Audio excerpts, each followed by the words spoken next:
All right. So I've been trying to make some trees and make some trees about and discuss this essay, Liberalism, Reason, Peace, and Property by Elliot Temple at his website. And one of the things I was doing in regards to the trees, um, because I've gotten bogged down before on like figuring out labels.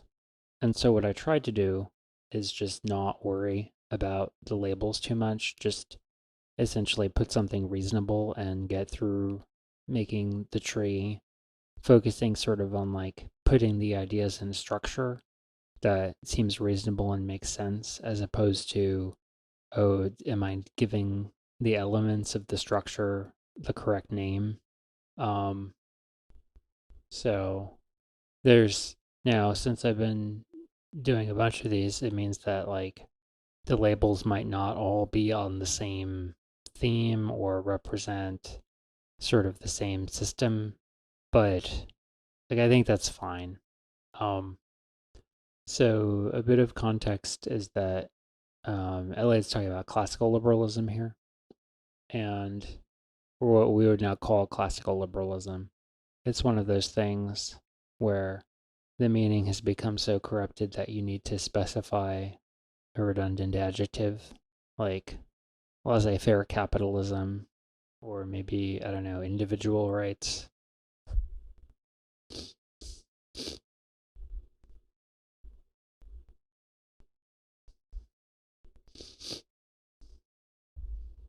So far I've done like the first section. So basically from the title until right here, like right before you hit trade. And you can see that there's, without judging whether I've necessarily gotten every detail correct, or even, it's possible that I might have made major errors. There's a lot of structural, if I'm at all on the right path here, there's a lot of structural information that's not represented in the blocks of text, which is one of the things that you realize when you start making trees, is that, whether it's a sentence and you're doing a grammatical tree, or whether it's something more complicated, is that there's a lot of embedded information, structural information in the text, either embedded in grammar rules or embedded in the relations of concepts, depending on what level you're analyzing at, that is not represented visually necessarily in the structure of the information. Now, there can be some visual indicators, like if you have subparagraphs or bullet points, or sections within an essay, chapters within a book. Like it's not that there's no information that's represented. It's not that there's no structural information in the standard presentation of a text. There's some, but that's I should. It's not that none of the structural information. Um, I think the issue is that I'm saying it in a negative way when it would be more straightforward to talk about it in a positive way. So standard presentations of text do convey some visual indicators for how that text is structured. There's like subheadings and stuff and all the other stuff I was just talking about. But there's way more information to convey that could be conveyed structurally, but that just doesn't come across, in the standard presentation of a text, because you can't really lay that all out visually and have it be normal text. It would be a different sort of thing if you were doing that. It would be maybe a tree. Um, and so that's one of the things you realize when you start making these things, is that there's more layers of information here, and that can help with understanding the text. Because if you think about if you at least try to think about what each major chunk of text is trying to accomplish, like what's its purpose, why it's there, why is it there, then that can be the beginning of getting closer to understanding. A lot of people will just read like a paragraph and get sort of a gist, and then start responding with a gist. Uh, like they'll read some advocacy of capitalism or something, and they're like, "Oh, this guy's an advocate of capitalism," but I have this good criticism of Adam Smith, and but the guy might not have been. The guy might have a totally different position than Adam Smith. I've actually that's a real example where like people I've argued with people and they're like, "Oh, but Adam Smith is refuted." And I'm like, "I don't care. I'm not arguing Adam Smith's views." So that's something that so the point there is just that if you try and break things down and think about the relations, what is each element doing and what is its relationship within the body of text, that can get you to a closer understanding of the actual thing that you're reading, which is something that a lot of people struggle to achieve, is to actually engaging fully and understanding the text that they're reading. And it's hard, particularly on a complicated topic, particularly when you're throwing out a lot of big ideas and then you're combining them and you're building on them, and it's a demanding task to actually take in some text with understanding, because you've got to sort of, like, you don't have the understanding that the other person had, because you don't have their context and their background ideas. So you've got to sort of recreate, using some textual hints, this sort of tower of ideas in your own mind. And so anyway, the trees can help with that. So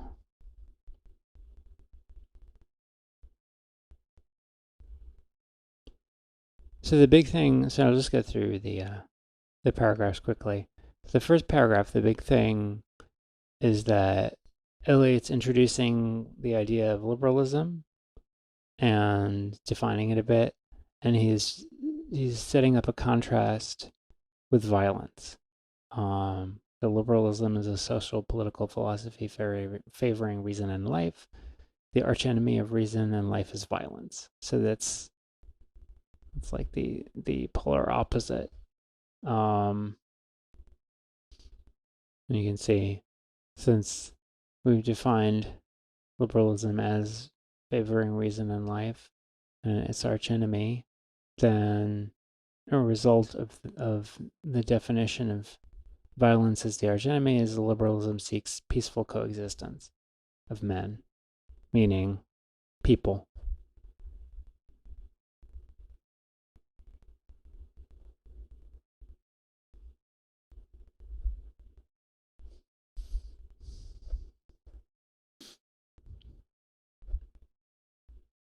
And then we have this big paragraph all about violence and how what it does, how it works,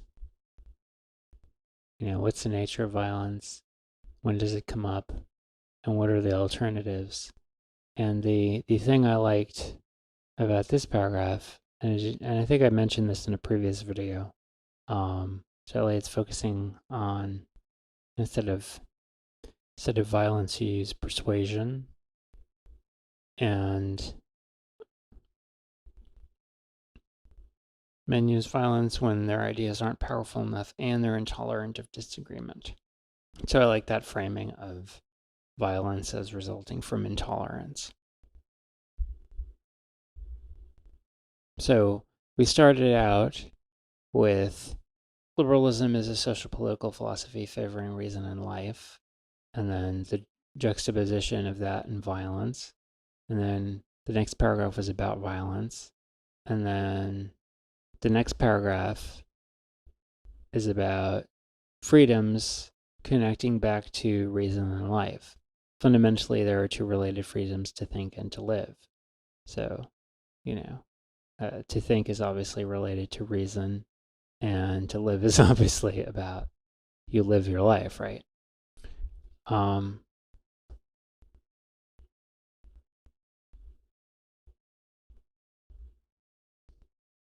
then we get this breakdown of the freedoms and what they mean.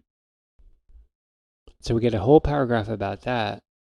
And then I made a comment here about this paragraph because it's very short, and I think that was appropriate because this is sort of taking a breath to combine the ideas. So we have this whole paragraph about the freedoms to think and to live, and then we get them combined into the freedom to live according to your own ideas. By the way, I think there's something interesting in the structure here, in that Elliot chose, like, he introduced reason and life first, but then he very quickly introduced violence. And then he did a deep dive on violence before getting to freedom. He didn't fully define freedom and then get into, like the opposite or the enemy.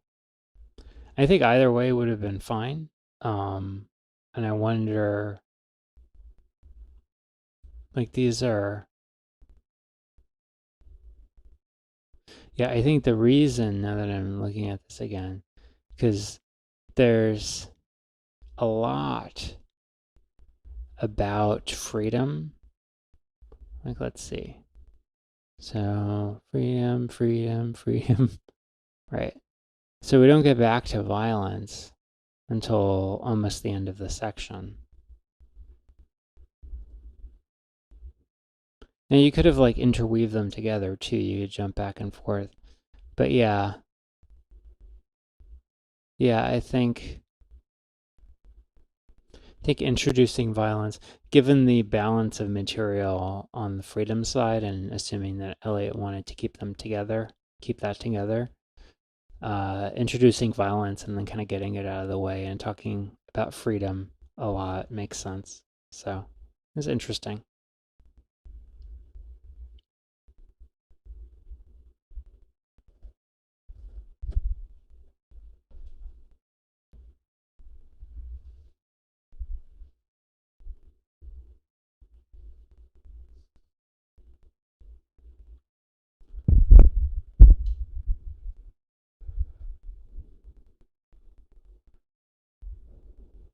So then we get this paragraph about you could argue for the freedom to live starting from the freedom to think and vice versa. And then we get this huge chunk. All other freedoms are implied by being free to think, to live, and to combine them and live according to your own ideas. There are three main requirements for success. Now,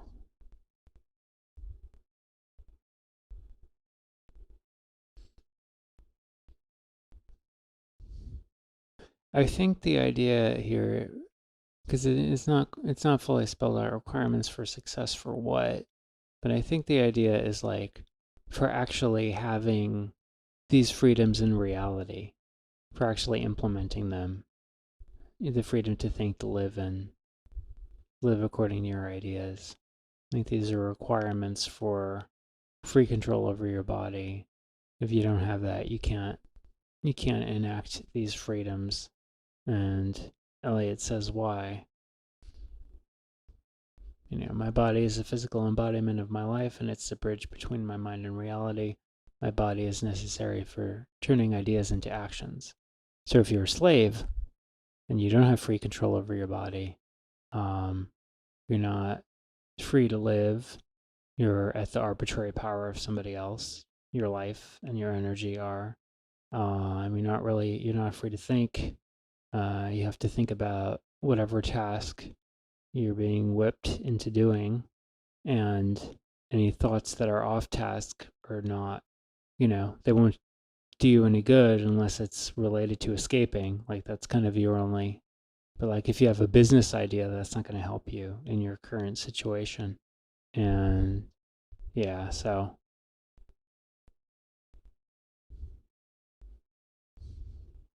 similar point with property. If you don't have property, you can't, or if your property is not safe enough, you can't live, you can't plan, you know, you can't live, and that you won't even have protection from the elements or food, right? But then the connection to thinking is related to planning and trying to deal with reality in complex ways.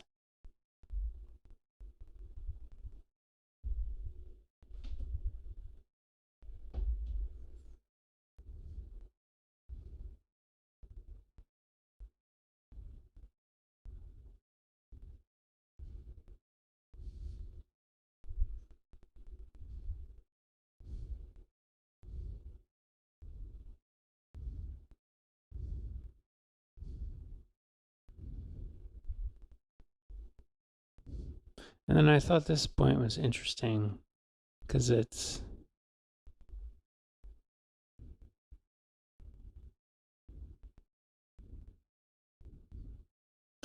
initially it almost seems a little outside the scope in a way, because there's a big theme of freedoms and how they're connected and what corollaries they have. Um, but then we get to dealing with nature. My ideas attempt to guide my life by controlling my body and property. To succeed, they must correctly take into account physical reality. That's true. So, like the abstractions that you're using to guide your life have to have a connection to and a rather precise modeling of reality, or else they won't work very well. Like, if you're trying to figure out how to live as a farmer and you have a wildly inaccurate model of how to successfully grow crops. I think that was a theme in Idiocracy. It was a problem they were having. Anyway, then that's not you're not going to be able to live according to your ideas, because you're going to die. You're going to starve to death if you don't course correct.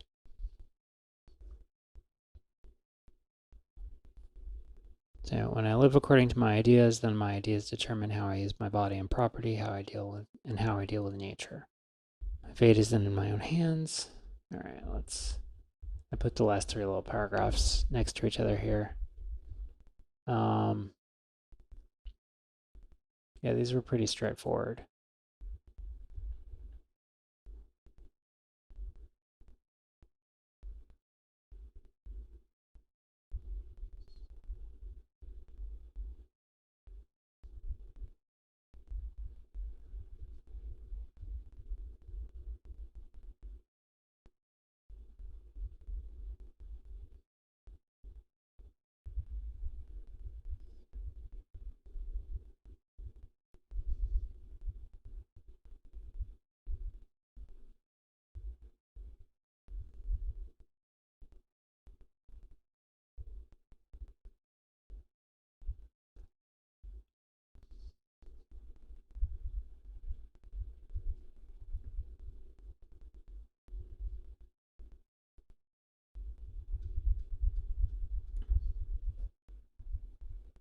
Okay, I guess that's a video.